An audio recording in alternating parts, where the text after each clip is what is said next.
cerveau est contre moi au moment où je me décide enfin à m'installer pour tourner cette vidéo point lecture. Les chats décident de rentrer et de sortir, le coq décide de chanter, ça va être le bordel. Qui était... Oulala, je vais pas y arriver cette vidéo, je vais pas y arriver, je vous le dis, ça me...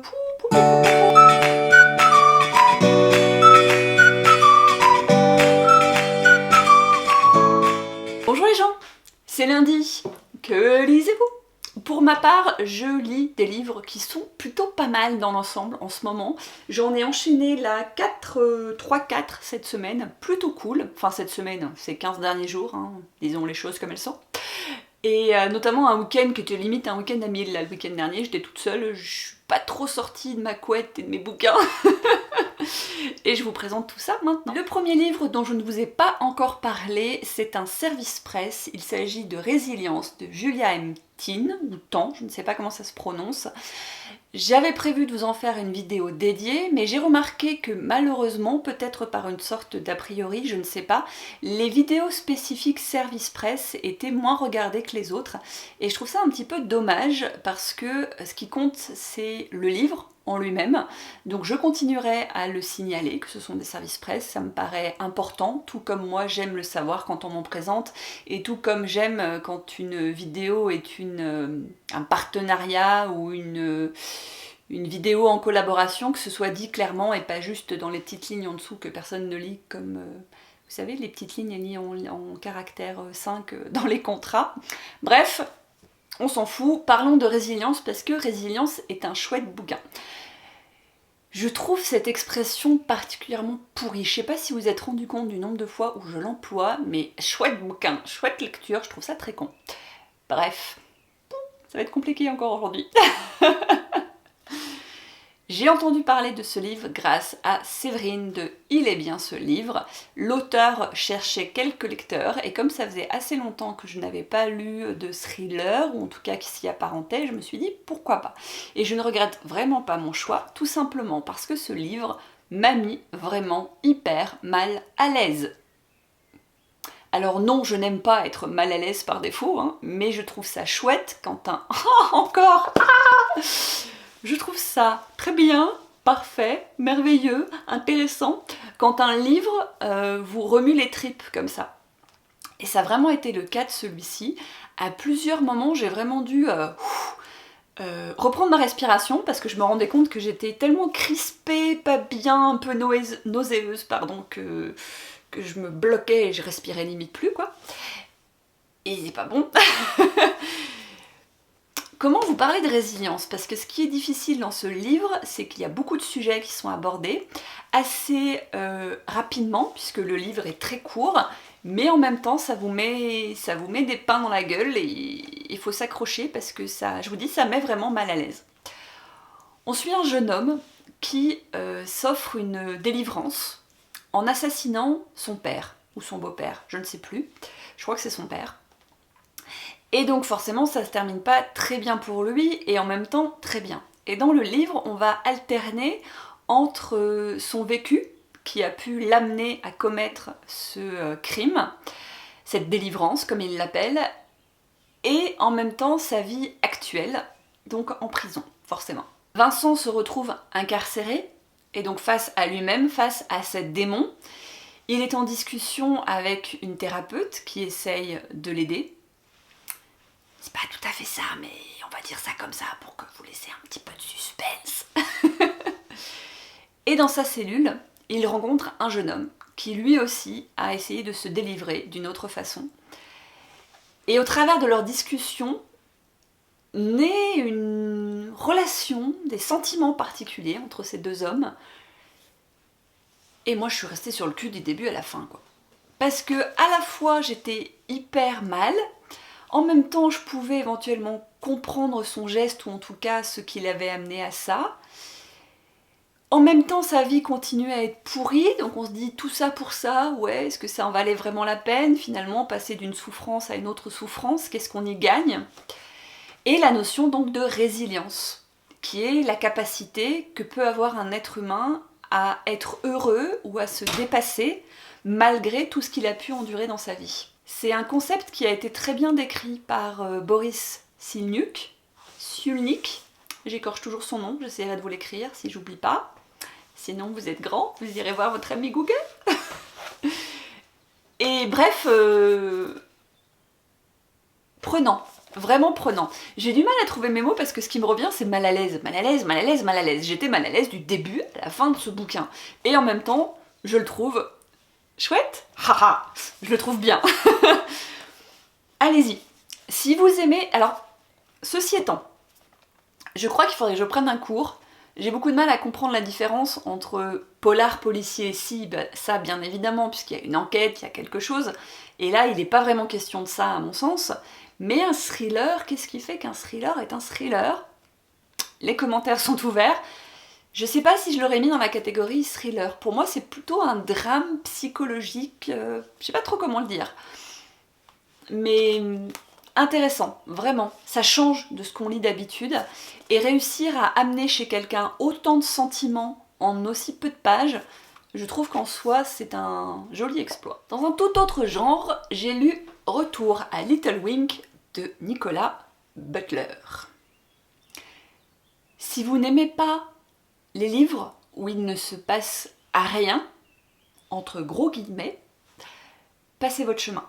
Vous allez vous ennuyer, vous allez l'abandonner et vous passerez complètement à côté de l'essence même de ce livre. Si vous êtes capable de vous poser dans un jardin et d'observer tout ce qui se passe autour de vous, la nature qui pousse, c'est le cas en ce moment de le dire, les gens, de choper des petits bouts de conversation, d'observer un regard entre un homme et une femme, entre deux femmes, deux hommes, bref, entre un couple, d'observer une mamie qui donne à manger aux oiseaux, d'observer un petit garçon ou une petite fille qui joue devant vous, de remarquer cet oiseau tout en haut de cette cime, de cet arbre, qui est en train de faire vous ne savez pas trop quoi parce que voilà, vous n'avez pas non plus des jumelles. Bref, si vous êtes capable de vous attarder un moment pour observer la vie autour de vous, vous allez adorer ce bouquin. On y suit 4 personnages principaux, 4 hommes, amis depuis leur plus tendre enfance, dans un petit village perdu, je ne sais plus si c'est le Wisconsin, le Wyoming, ou je ne sais quelle terre lointaine américaine où on imagine bien les champs à perte de vue, les fermes isolées, voilà. En fait, ce bouquin m'a fait penser aux descriptions que l'on peut retrouver dans les livres de Stephen King, où on ressent tout l'amour qu'il a pour sa région, le Maine. Et j'ai retrouvé ça vraiment dans ce bouquin. Je suis pas fan des descriptions, plutôt saoulant, sauf quand c'est extrêmement bien fait. Et je trouve que le pari est réussi dans ce livre-là. Donc, 4 hommes, amis depuis leur plus tendre enfance, qui se sont éloignés pour diverses raisons. Certains ont choisi de rester à Little Wing, d'autres ont décidé de partir très loin de Little Wing. Et aujourd'hui, 10 ans plus tard, 20 ans plus tard, certains rêvent de revenir à Little Wing et certains rêvent de partir de Little Wing. Et c'est merveilleux de suivre cette amitié profonde, sincère, simple, authentique, au travers de cette galerie de personnages, accompagnés eux-mêmes de leurs femmes, de leurs enfants, de leurs histoires de famille, de leurs drames personnels, de ces secrets, de ces tabous. Et quand je dis qu'il ne se passe rien dans ce livre, c'est parce qu'il n'y a pas de rebondissement. Il n'y a pas de meurtre, il n'y a pas de secret de famille, de vieux trucs à déterrer sous le tapis. Il n'y a pas de gros rebondissements, il ne se passe pas un truc de fou. Et c'est tellement la vie en même temps. C'est typiquement le genre de bouquin casse-gueule. J'en ai déjà parlé plusieurs fois, notamment au niveau du cinéma. Parfois, il peut y avoir des films où il ne se passe rien du tout, et vous passez un merveilleux moment, et des fois, vous vous endormez dès les premières minutes parce que c'est nul, quoi. Vous n'arrivez pas à vous accrocher, vous n'arrivez pas à ressentir quoi que ce soit.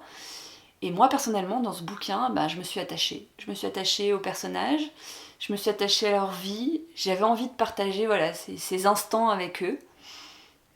C'est le genre de livre qu'il est très facile d'abandonner, parce que ils seront là, en fait, quand vous allez revenir.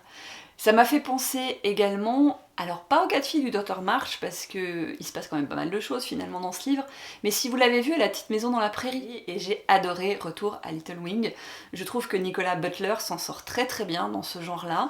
J'ai vu qu'il avait écrit un autre livre qui s'appelle Rendez-vous à Crashwick Creek, qui à mon avis doit être un petit peu du même genre, et je pense que je me laisserai tenter. J'ai enfin lu Contre-coup de Nathan Fielder. Nathan, n'importe quoi, on recommence. J'ai enfin lu Contre-coup de Nathan Fielder. Ça faisait un bail que je l'avais dans ma bibliothèque, celui-là aussi. Je crois que je l'avais acheté à une vente privée, il me semble, de Michel Lafon. Donc il y a au moins 1 an, voire 2 ans. Bref. De quoi ça cause? Je crois que c'est un young adulte ou un new adulte, pas trop comment on va dire. Matthew a 19 ans et il est tenté par un épisode de sa vie. Il a perdu son grand frère quand il avait, donc son grand frère Simon, quand il avait 9 ans. Donc c'était il y a déjà 10 ans. Et depuis, il a beaucoup de mal à s'en remettre. Dès les premières pages, on comprend que quelque chose ne va pas, ni avec Simon, ni avec Matthew. Et forcément, ça donne envie de tourner les pages pour savoir pourquoi ça va pas et qu'est-ce qui se passe. Ce qu'il se passe, vous le savez déjà si vous avez lu le 4e de couverture. Donc si vous ne lisez pas les 4e de couverture, coupez le son pendant les 10 secondes qui arrivent et reprenez-moi après. On sait donc que Matthew souffre de schizophrénie, cette maladie mentale qui lui bouffe la vie et qu'il surnomme le serpent. Et donc, ce livre est une sorte de journal intime dans lequel Matthew va raconter son histoire, va raconter comment il s'est retrouvé en hôpital psychiatrique, comment est-ce qu'il lutte au quotidien pour s'en sortir, comment est-ce que tout cela a commencé quand il était plus jeune, quelle était sa place par rapport à Simon, puisque Simon avait également des problèmes d'un autre genre, parce que la mère de Matthew semble pas toujours bien là non plus. On va pouvoir aussi le comprendre et l'expliquer au travers du drame qu'elle a vécu, puisqu'elle a perdu un de ses enfants. Matthew raconte son enfance, ses difficultés pour trouver sa place après le décès de son frère. Il va raconter son adolescence torturée, il va raconter sa jeune vie d'adulte, comment il essaie de s'en sortir, comment est-ce que parfois il va très bien et comment d'autres fois il va très mal. Je ne connais pas du tout cette maladie, je n'y ai jamais été confrontée de près ou de loin. Et c'est raconté d'une façon très personnelle, donc pas du tout ni scientifique ni médicale, on est vraiment dans l'émotionnel, dans le sentiment, dans le ressenti. Et c'est réussi. Il y a beaucoup de tendresse et de drôlerie dans ce roman, avec la façon dont Matthew raconte ses aventures. Moi, des fois, j'ai beaucoup ri, d'autres fois, j'étais émue. Ça reste assez en surface, donc je trouve qu'on reconnaît la patte. C'est pour ça que je parlais tout à l'heure de young adulte. C'est pas un livre qui va vraiment en profondeur. Il s'y passe des choses profondes, mais c'est traité un petit peu en surface. Donc par moments, ça a manqué voilà, de profondeur pour moi, mais il est bouleversant malgré tout. Je suis très contente de l'avoir lu, vraiment. Je pense qu'il va rester dans mes bonnes lectures de ce début d'année 2017. Et voilà.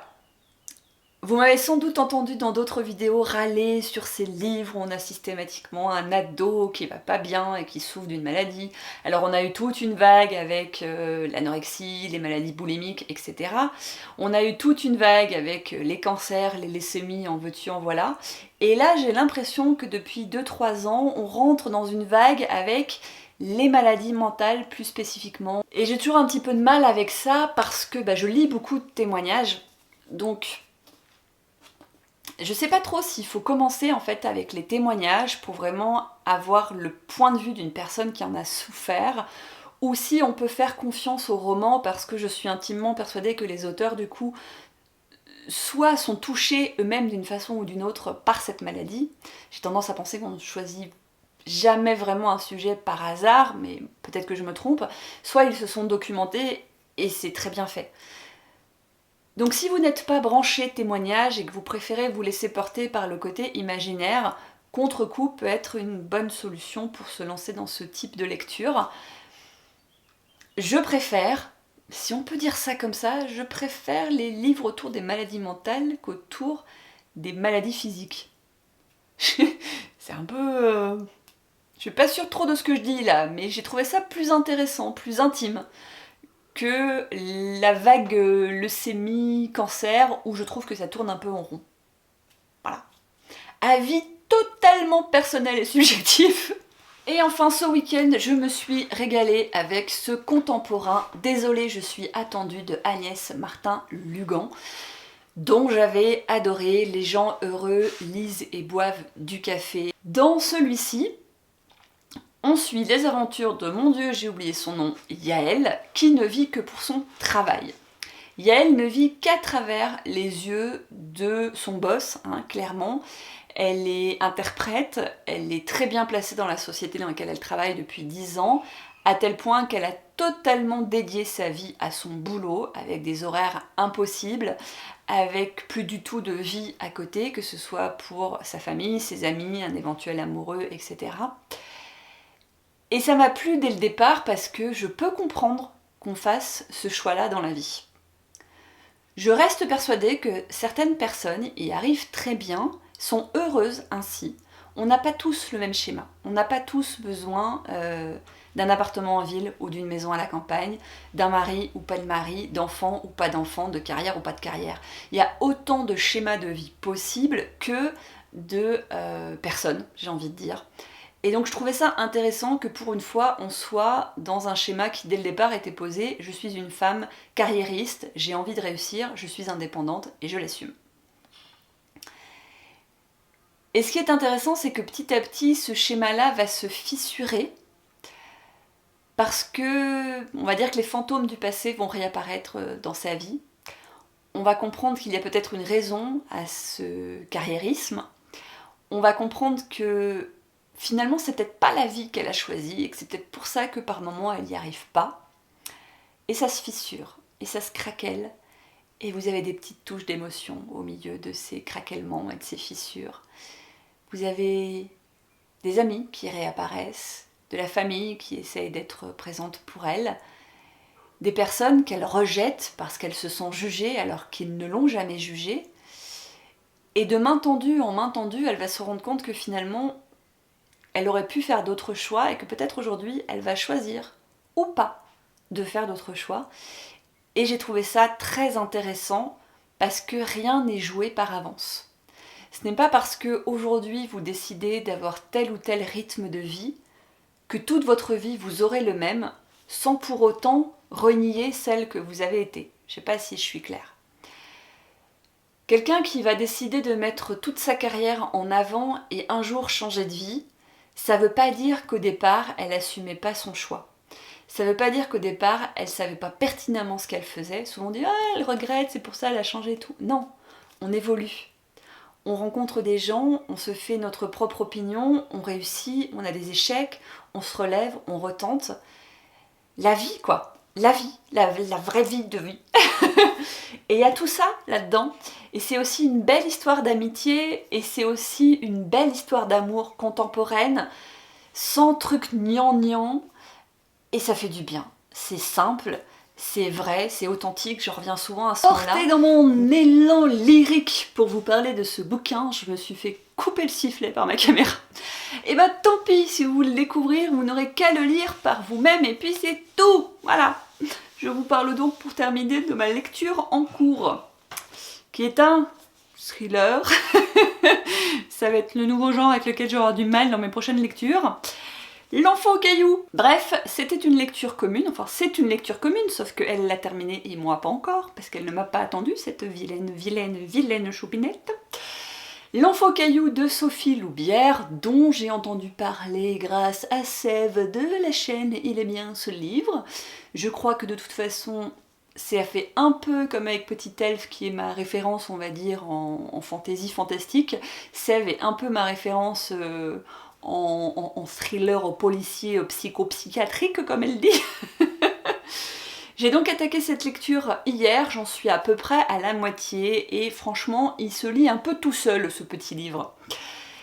On y suit une mamie, que j'ai un peu envie d'appeler Tati Daniel, tellement elle me tape sur le système, qui s'appelle donc Elsa, qui est une vieille grand-mère qui vit toute seule dans sa maison, et qui observe les gens à travers sa fenêtre, et plus particulièrement ses voisins. Elle est intriguée par ses voisins parce qu'ils ont des enfants qui jouent le week-end dans la cour et il se trouve qu'elle en voit un qui ne va pas bien, qui semble être maltraité, mis à l'écart, pas soigné, mais qui a priori n'existe pas, puisqu'on lui dit qu'il n'est pas allé à l'école, qu'il n'est pas déclaré, qu'il n'existe pas, ce petit garçon. Et on se rend compte aussi que la mamie Elsa, elle a un petit peu quelques grains qui tournent plus très rond dans le ciboulot. Du coup, est-ce qu'elle fantasme? Est-ce qu'elle a perdu la boule? Est-ce que c'est vrai et que personne ne la croit? Est-ce qu'il n'y a pas un truc un peu plus dramatique là-dessous? Il y a pas mal d'hypothèses possibles. Il y a un petit peu un tracé qui se prépare, on se dit oui, bah oui, c'est forcément ça, en fait, c'est ça, ça, ça. Et en même temps, si on veut que le livre soit intéressant, ça peut pas être aussi simple. Donc j'ai envie de savoir la suite. Donc je pense le terminer cet après-midi parce que franchement, il se lit tout seul. C'est le genre de livre, ça me fait penser un peu à un monsieur dont je vais pas retrouver le nom, Franck Tillier, Vertige, c'est lui, où en fait vous avez des chapitres super courts qui font peut-être 4-5 pages, qui fait que vous rentrez dans le système de allez, 3 pages de plus. Oh, encore 3 pages. Ah, et puis 3 pages. Et puis vous bouffez votre après-midi à bouquiner parce que de 3 pages en 3 pages, vous finissez le bouquin et vous le torchez en 3 heures. Donc je pense que c'est ce qui m'attend avec celui-ci. J'ai envie de comprendre. J'ai envie de comprendre ce qui se passe. J'ai envie de comprendre si ma théorie est la bonne. Et en même temps, j'ai hyper peur d'être déçue parce que quand un thriller comme ça vous prend, si la fin est pas celle que vous attendez, soit c'est le clou du spectacle et vous dites « Oh, putain, mais j'y aurais jamais pensé !» Soit c'est « Ah ouais, tout ça pour ça, quoi. » Et super. Voilà, donc là j'en suis là. Je suis entre ces deux trucs. Donc je vais vite couper cette vidéo, la mettre en ligne et retourner dans ma lecture. Et ensuite, j'ai rien d'autre de prévu, parce qu'en ce moment, comme je pioche dans ma palle à chaque fois, j'y vais un peu au pifomètre selon mes envies. Je vous dis à bientôt. Ciao!